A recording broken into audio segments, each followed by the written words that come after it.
Shalom, irmãos. Estou com a minha Bíblia aberta em Gênesis capítulo 22 e eu quero ler aqui no versículo 14, quando Abraão, na sua experiência traumática, ao meu ver, de ter que sacrificar o próprio filho como prova da sua fé e da sua confiança em Hashem, no Deus de Israel. No capítulo 14, depois de toda o enredo ter já se desenrolado, eu queria citar somente esse texto para tratarmos do assunto que queremos falar. No verso 14 do capítulo 22 de Gênesis diz assim: E chamou Abraão o nome daquele lugar, o Senhor proverá, Jeová Jiré. Donde se diz até o dia de hoje, no monte do Senhor se proverá. Bem, existem dois aspectos nesse texto, porque ao dizer o Senhor Deus se proverá e o Senhor Deus proverá, tem dois ângulos muito distintos. Quer dizer, uma coisa é o Senhor Deus prover para Ele próprio, outra coisa é o Senhor Deus prover para os seus. O nome Jeová Jiré nos dá a segurança de que isso seja de fato verdade.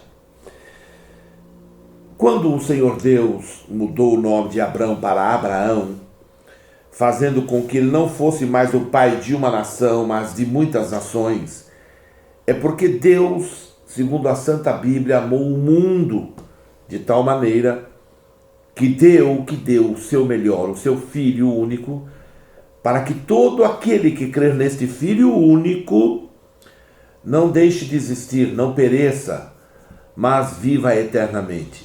Que promessa extraordinária! Você pode ser rico, famoso, talentoso, bonito, poderoso. Você vai morrer. O problema é que tudo que você conseguiu, tudo que você juntou, tudo que você projetou, não servirá para absolutamente nada. Ao contrário, só será agravante. Mas se você crer no unigênito Filho de Deus, você terá a vida eterna. Então Deus abençoou todas as nações da terra através de Abraão. Nós vivemos aqui agora no Brasil, como na grande maioria do mundo, essa aliança miserável, essa aliança diabólica, desgraçada, satânica, em que se levantaram para resistir à decisão americana de mudar a embaixada americana para a cidade de Tel Aviv, ali perto de Knesset, que é onde é o governo. O governo de Israel está em Jerusalém, não está em Tel Aviv. Jerusalém sempre foi a capital de Israel. Lembrem-se que ela foi conquistada, foi invadida pelo Império Otomano, e daí vem a falsa ideia de que eles sejam proprietários ou têm direito sobre aquela cidade. Não o tem, porque quem deu aquela cidade ao povo de Israel foi Hashem, foi o Deus de Abraão, o Deus de Isaac, o Deus de Jacó. Triste para o Brasil, triste, muito triste para o Brasil, que tivemos um homem, primeiro secretário da ONU, e de sua feita ele foi o voto Minerva que autorizou a fundação do Estado de Israel.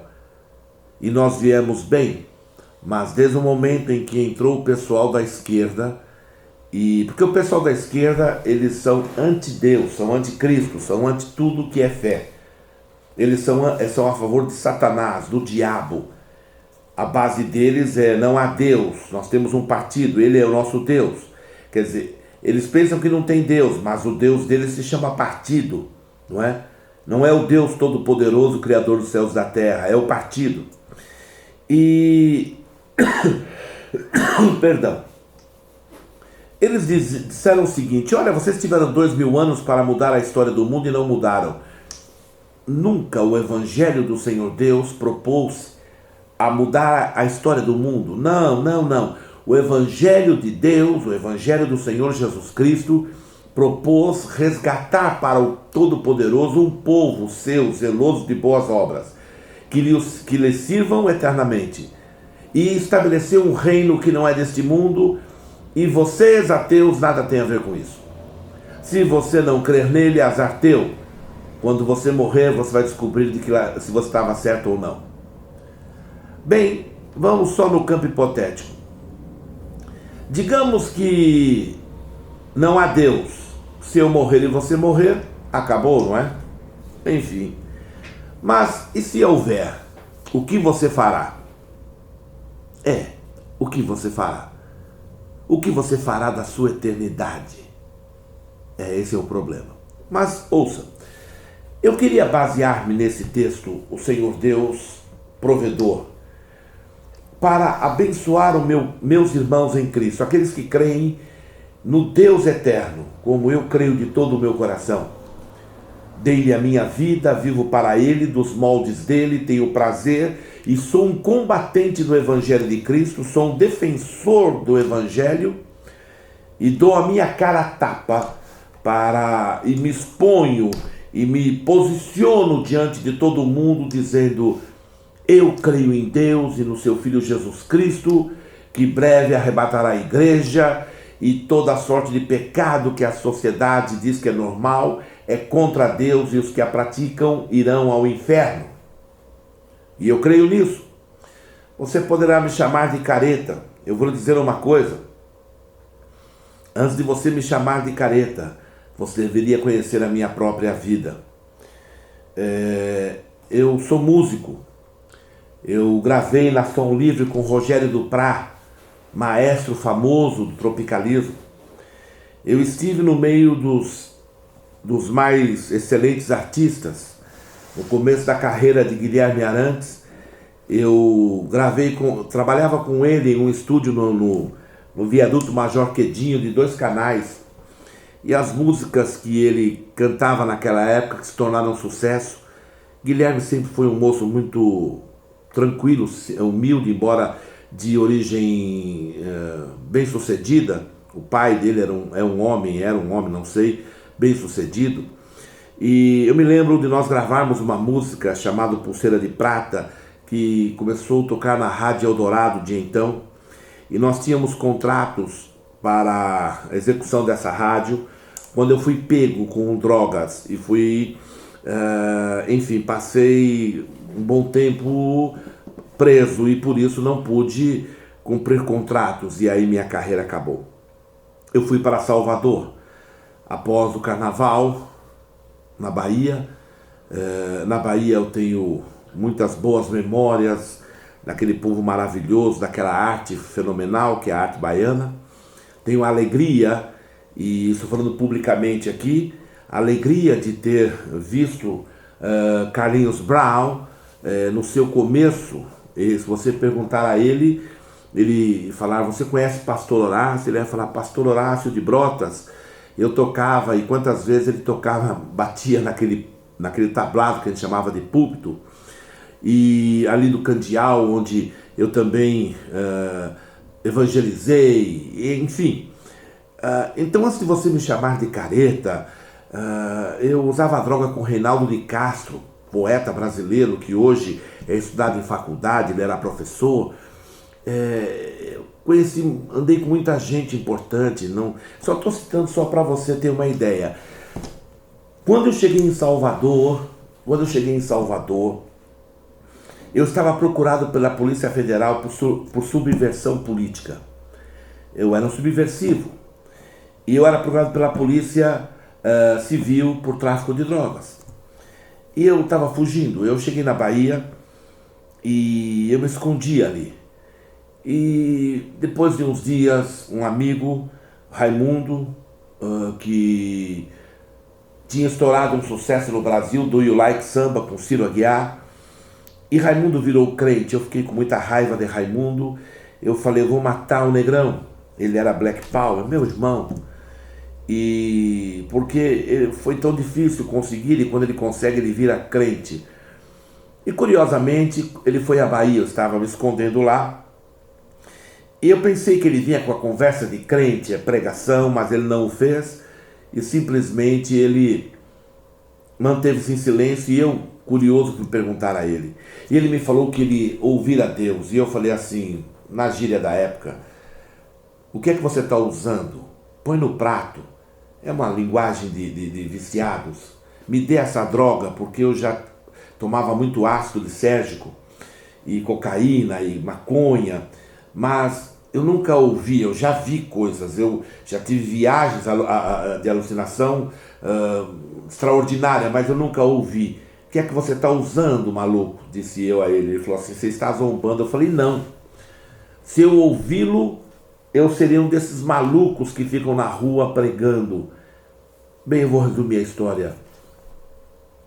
8 dias depois que Raimundo voltou para São Paulo, eu estava na praça pública gritando que Jesus Cristo é o Salvador. E nunca mais parei. Então, antes de você me chamar de maluco, eu tenho uma caminhada de loucura, tenho uma caminhada de piração, de drogas. Sabe o que eu encontrei? Angústia, desilusão, desinformação. E eu me apegava em qualquer coisa, li todos os livros de Carlos Castaneda, todos os livros que você podia imaginar, de Hermann Hesse, o que você puder imaginar, eu li aquelas coisas para ver se minha alma pudesse se agarrar a alguma coisa. Até aquele dia em que eu encontrei Jesus no bairro do IAPI, dentro de um apartamento, perdão, não foi no IAPI, foi na ladeira de Brotas, que eu encontrei Jesus dentro de um apartamento. Muito bem. Então, o que eu quero dizer a você é que eu hoje sei, eu poderia dizer para você especificamente qual foi a minha experiência de saber que céu e inferno são reais. Eu me lembro de estar muitas vezes com os Novos Baianos, antes da passagem do Bolacha. Ele esteve aqui em casa. No dia em que ele celebrou 35 anos de carreira, ele fez um encontro numa boate no Bexiga e me convidou e eu fui, eu sou pastor. E eu me lembro quando eu cheguei na boate, ele falou pro pessoal, esconde o prato que o pastor chegou. Eu não estava ali para apontar erro de ninguém, mas para, se possível fosse, dizer, olha, há muitos anos eu larguei esse caminho e eu sou feliz por ser de Jesus. E numa certa altura eles me chamaram para tocar no palco com eles. Tocamos Preta, Preta, Pretinha, que é uma música, foi um sucesso dos Novos Baianos. Muito bem, eu estou dizendo isso porque, para desmontar a ideia do religioso, hoje você me vê de cabelinho cortado, de camisa, eu não uso gravata normalmente, só uso na igreja. E eu tenho uma cara de tiozão, mas eu tinha o cabelo que batia nas costas, eu era muito louco, eu era literalmente um muito louco. E tudo isso com uma busca absoluta por justiça social, que eu não sabia o que era, por paz, eu dizia, bicho, paz e amor, cara, porque o homem trabalha tanto, que loucura, olha a natureza, vamos levar uma onda aí. E eu não sabia que isso tudo é o projeto de Deus. O projeto de Deus sempre foi que eu e você vivêssemos de contemplação da sua criação, que vivêssemos diante da criação dele, deleitando-se com a obra dele. Mas nós viramos as costas a ele e começamos a querer dizer a ele que nós somos mais inteligentes. Muito bem, então deixa eu voltar ao texto.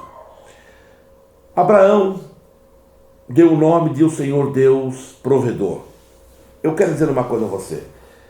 Quando você pensa, ou quando você descobre suas necessidades, percebe as suas necessidades, diante de você aparecem as lutas, você busca Deus pedindo coisas. E muitas vezes você fica inseguro, achando que Deus não ouviu, que Deus não vai mandar, e coisas semelhantes. Mas o que eu quero dizer a você e abençoar você agora é exatamente isso. Que Ele, Deus, é o Deus provedor. Eu vou dizer mais. Deus não proverá, Deus proveu, Ele já proveu tudo que diz respeito à vida, Ele já nos deu tudo com que diz respeito à vida em todos os seus aspectos. Eu quero citar um texto só para te abençoar. Quando aqueles magos, chamados reis magos, nós estamos nos dias de Natal, foram a Israel para render louvores e levar oferendas àquele que nascera rei. Você deveria se perguntar, e eu já me perguntei, talvez você já tenha feito também, como que eles sabiam daquilo? De onde eles tiraram aquela ideia? Bem, lembram-se que eles vieram do mesmo lugar onde Daniel tinha sido cativo. Lembra Daniel, o jovem profeta? Esse jovem profeta passou pelo Império Babilônico, entrou no Império Medo-Persa, e ele, curiosamente, os reis caíam, mas ele continuava na corte, e ele formou discípulos na Babilônia. Os judeus dizem que ele formou discípulos e passou a esses discípulos babilônicos informações que só ele sabia como profeta. Então, que haveria um sinal astronômico que apontaria para a vinda de um rei que era extremamente importante, e nós não sabemos até onde Daniel tinha essa revelação, porque o que Daniel escreve nos seus livros é fabuloso, ele fala exatamente do ungido quando viria, e é uma profecia extraordinária. Muito bem.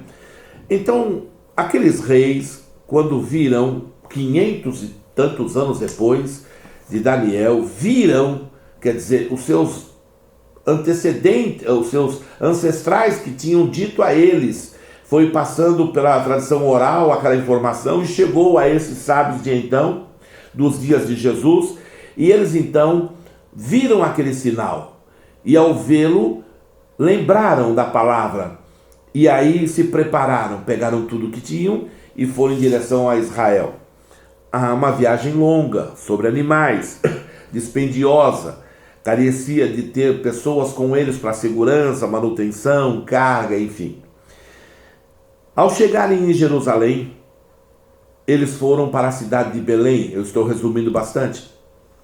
E ao chegarem em Belém, deram à criança, segundo a orientação de Deus, lá chegando, deram à criança incenso, ouro e mirra. Bem, irmãos, são 3 presentes raríssimos, finíssimos, que só grandes autoridades recebiam. Eu, particularmente, quando eu tive 3 vezes no Oriente, eu vi pessoalmente a mirra. É de uma beleza, de uma riqueza. É um vermelho carmesim, é um vermelho quase bordô. É de uma beleza, de um cheiro que lá do outro lado da rua, a pessoa vendendo aquela mirra dentro de uma caixa, exalava por todo aquele espaço o cheiro da mirra. Deram a Jesus incenso, mirra e aqueles presentes, e ouro, e aqueles presentes, na verdade, eram provisão. Não só confissão do reconhecimento das nações, por isso que eu falei Abraão, pai de muitas nações, das nações a respeito de Yeshua, Jesus, que ele era o Rei dos Reis, o Senhor dos Senhores, o Salvador de toda a humanidade. E esse foi um testemunho dos gentios, glória a Deus por isso. E o Evangelho foi aos gentios, glória a Deus, porque chegou a mim e a você. Mas aqui eu quero chamar a atenção que Maria e José, ou na verdade não é Maria, o nome da mãe de Jesus nunca foi Maria, esse é o nome ocidental, o nome da mãe de Jesus é Miriam. Então Miriam e Yosef, padrasto e mãe de Jesus, eram pobres, literalmente pobres, oposto do que todos dizem a respeito de Jesus, que ele era rico. Ele não era rico. Ele diz que ele se fez pobre, ele era pobre. Muito bem. Então, o padrasto e a mãe, Deus sabia, Hashem sabia, que logo em seguida haveria perseguição contra ele, ele precisaria viajar, fazer uma viagem também muito difícil ao Egito, muito dispendiosa, ele precisaria de dinheiro para a sobrevivência, e Deus então trouxe lá do Oriente, lá da Síria, lá do Iraque, trouxe para Jerusalém o recurso. Quando foi provido esse recurso? Mais de 500 anos antes. O que eu quero dizer a você, meu irmão, é que a bênção que você precisa, o escape que você precisa, a saída, a orientação já está provida. E eu não diria 500 anos, mas há 2000 anos tudo está provido para nós. Você só precisa descansar, crer literalmente que Deus cuida de você, se de fato você é de Deus. Se de fato você crê nele, se de fato você o teme e anda na luz. Mas se você for contencioso, se você for arrogante, se você for soberbo, se você for racista, se você for partidarista, qualquer coisa desse tipo, não espere muita coisa, porque Deus resiste a esse tipo de gente. Ele falou que dá graças ao humilde, então humilhe-se diante dele. Crente é um povo humilde, crente é um povo acessível, um povo manso, um povo pacato, um povo quieto, que ganha na oração, que ganha no silêncio, que ganha com a verdade e com a fé. Muito bem, então, meu irmão, toda a provisão que Deus tinha promovido há 500 anos antes de Jesus, agora é manifestada. Toda a provisão que foi provida em Jesus, na nossa vida hoje é manifestada. Basta você falar a Ele, porque na verdade Ele já sabe. Ele só quer que você diga: Pai, eu preciso de tal coisa, eu te peço em nome de Jesus. Amém, está resolvido. Mas infelizmente, essa é a parte triste, e já vou encerrar. Há muitos que querem usar dessa verdade, escondendo-a de fato e usando-a para o benefício próprio. Quando eles dizem que se você precisa de alguma coisa, corra a eles, porque eles são ungidaços, porque eles são especiais, porque eles são pagadores, não é, de sacrifícios, porque eles carregam água nas costas, sacos de papel com orações, porque eles sobem monte e descem monte. Me perdoe, um bando de fariseus mentirosos, fariseusaços horrorosos. O evangelho nunca teve na boca desse povo imundo, povo imundo. Eles são imundos porque mudam a verdade de Deus em mentira de homens, justificando, dizendo que o povo é ignorante. Se o povo é ignorante, ensina-lhe a verdade. Diga a ele a verdade. Diga que se a pessoa correr a Jesus, Jesus a recebe. Que não é necessário nenhuma intermediação, não é necessário nenhum homem especial, nenhuma mulher ungida. Não é necessário que ninguém ore. Não é necessário que você pague por isso. Não é necessário que você faça sacrifícios. Nenhum tipo de sacrifício. Ora, eu não quero com isso atacar nem combater igrejas ou irmãos, mas ensinamentos diabólicos. Se eles gostarem de mim, tanto faz. Se não gostarem, não estou preocupado com isso. Mesmo, não estou. Eu tenho um prazer absoluto de falar a verdade do Evangelho. Não é a minha verdade, é a verdade do Evangelho. A Bíblia diz: aquele que vier a mim, de maneira alguma lançarei fora. Eles não dizem isso, eles dizem: aquele que não vier na minha reunião, aqueles que não vierem na quinta-feira quando estiver jejuando, são pessoas imundas, elas emporcalham, elas trazem trevas para cobrir a luz do Evangelho. Então, para resumir, se você precisa de alguma coisa, vá a Jesus, aí onde você estiver, no seu carro, na sua sala, no seu quarto, no seu banheiro, no seu serviço, no seu celular dentro de um ônibus, no aeroporto, não importa onde seja, no teu banheiro, não importa. Peça em nome dele. Diga a Yeshua, Jesus: eu estou te buscando, eu preciso de socorro. E você verá a glória dele. Ele é Jeová Jiré. É o nosso provedor. Tudo está feito. Glória, pois, ao nome dele. Deus abençoe você. Deus abençoe tua casa. Deus abençoe tua vida. E que nós juntos possamos, naquele dia, celebrar a grande vitória do Cordeiro. Te vejo na próxima, em nome de Yeshua. Amém, Jesus.